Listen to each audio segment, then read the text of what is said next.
In this video, I'm going to show you how you can fix the action button missing, specifically mute missing on the iPhone after iOS 26. Before we do dive in this tutorial, make sure to like the video and subscribe to the channel with all notifications on. It really does help the channel and lets us know that you want more content like this. And if at any point throughout this guide you do have any questions, don't hesitate to ask us down in the comment section below and we can help you out further. But the first thing that you're going to want to go ahead and do is actually open up your settings and then scroll down or just hit the little search icon and type in action and go to the action button settings. From here, just scroll through these options and make sure the silent mode and mute option is selected within here. As you can see, this is what it should look like. It should be the very first option.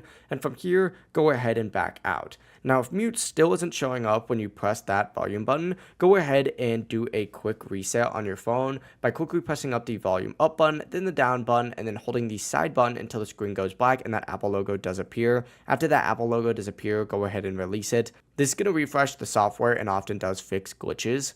Obviously, I'm not going to do that because it's going to end my screen recording, but if it's still not working for you, go ahead and go into settings, and then scroll down and go into general, and from here, go ahead and scroll all the way down to the bottom and select reset or transfer iPhone. From here, hit reset at the bottom and select reset all settings. This is going to reset those system settings, but it's going to keep your photos, videos, and apps. And once it does finish resetting, that action button should now have mute. Now, if needed and you're still having issues, go ahead and do a backup and then a full factory reset and restore, or just wait for Apple to release the next iOS bug fix update, which you could check under settings general and then the software update tab. But that's how you can actually fix the action button, specifically mute, not working here on iOS 26. If this guide did help you out, don't forget to like the video and subscribe to the channel with all notifications on. It really does help the channel and lets us know that you want more content like this. We'd greatly appreciate it. Have a great rest of your day though.